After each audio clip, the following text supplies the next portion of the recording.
Hey everybody, welcome to lesson 2 of the Ultimate LinkedIn Crash Course for MSPs, presented to you by me, Vicky Keenan, for the MSP Trusted Advisor Group. Okay, so the quickest way to get your profile optimized is to simply, obviously, log into LinkedIn.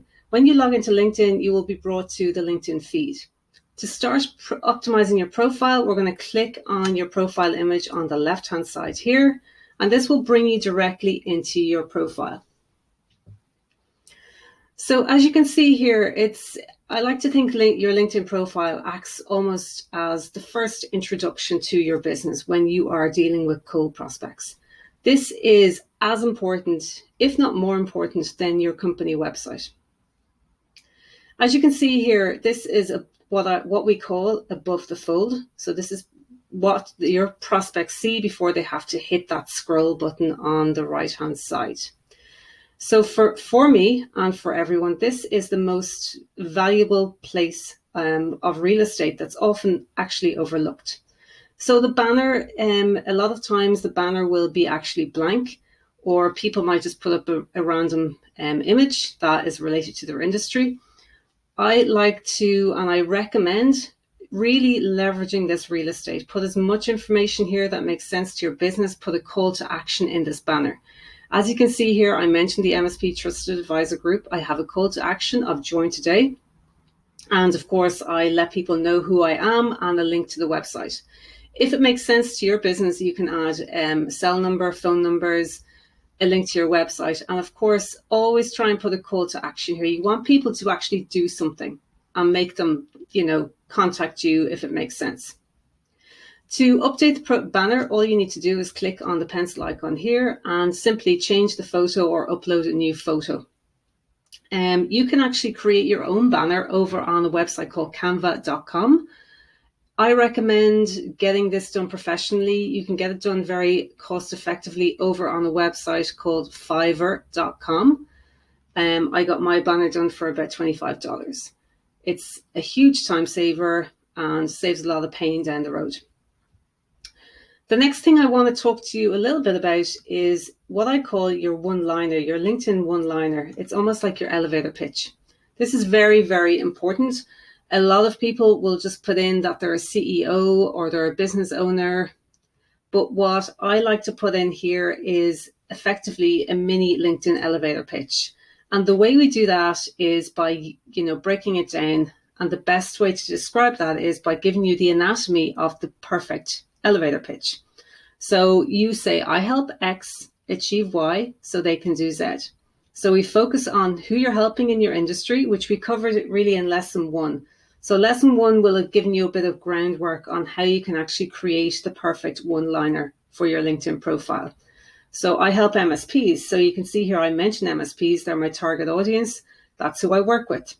And I also talk a little bit about a transformation so they can get controlled growth in just 10 minutes per day. And I tell them a little bit about how I do that. And obviously being part of a kick-ass accountability group, which is the MSP Trusted Advisor Group. So I'm going to jump over here and explain a little bit about this, edit public profile and URL. So the URL is up here. This is, if I copy and paste this, I can send this to my prospects or whoever I want and say, connect with me over on LinkedIn. Now, typically LinkedIn will actually give you their own version of that URL. And it could be Vicky Keenan 34567 or a number of digits or numbers after your name. This will oftentimes look ugly. So what we do is we want to update it. And it's really we call that the vanity URL. And you simply just do it here. Now you can add in your company name. You can really add in anything that makes sense to your business. So your custom URL, as you can see here, must contain 3 to 100 letters.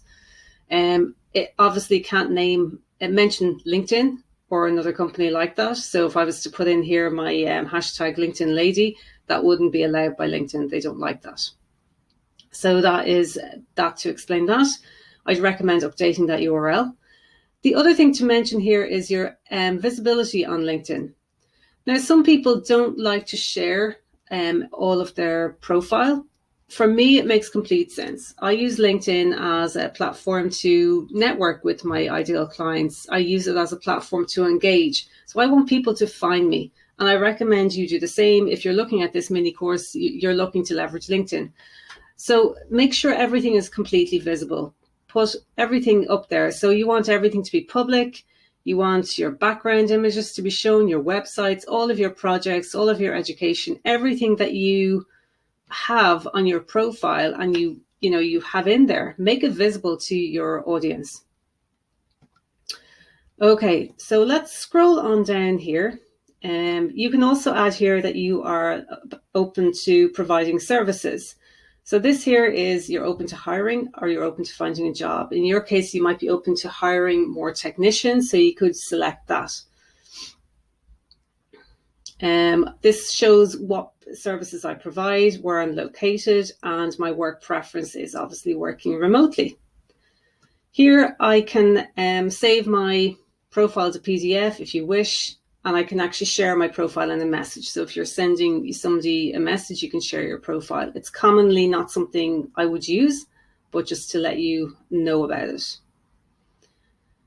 The next thing I want you to focus here on is the About section. So this is effectively almost like your mini sales letter. It tells a little bit more about what you do. You want to intrigue people. These two lines here are probably the most important part. Again, I put a call to action in here. So why they're the most important part, it's effectively, before the user or before the prospect has to see more, that's what they actually see, those two lines. So focus on those two lines, put a call to action in the first line. You want to tell people what you do, who you are, what you're about, a few benefits and highlights of your service. And of course, at the end, I generally have a call to action here for booking into my calendar. Now, as we scroll down, you can see your activity.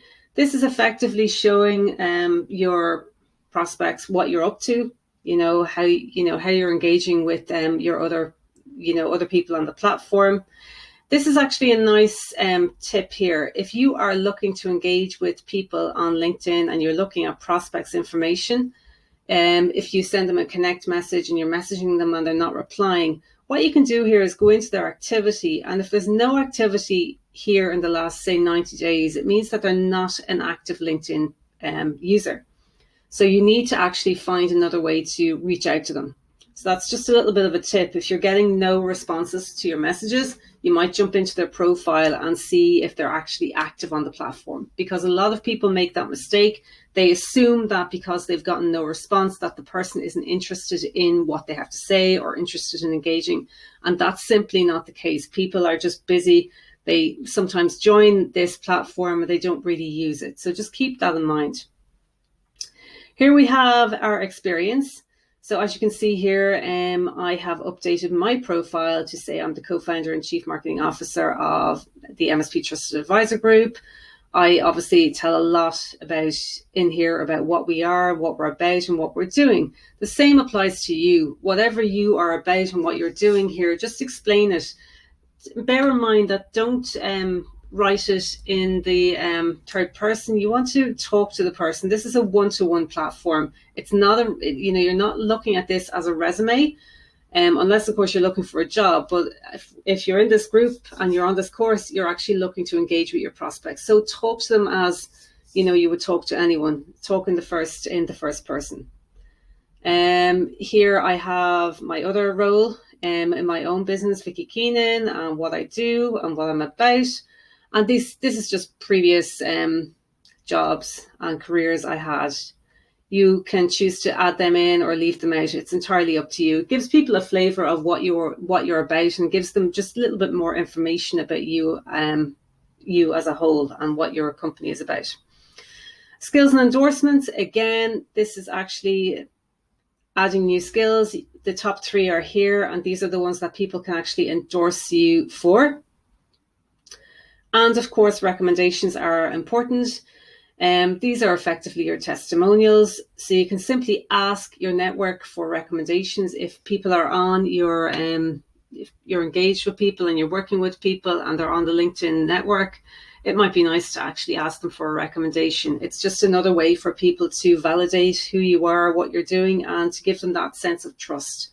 And it's especially important if you're reaching out to cold, obviously cold prospects on LinkedIn.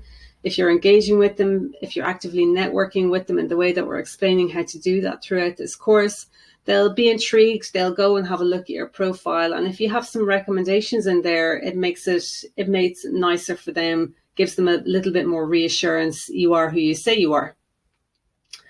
And of course, then we have our accomplishments down at the bottom. You can add in whatever, you're up to. If you've, published a book, if you've gotten an award, if you've done any courses, all of that kind of stuff that can be added in down here.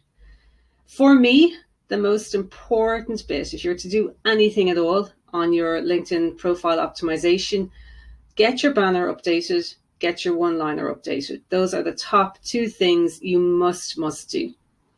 Everything else is important, but these are the two things I highly recommend you do. So guys, that's it. Go ahead, update your profile. Let us know how you're getting on the group, and we'll see you soon.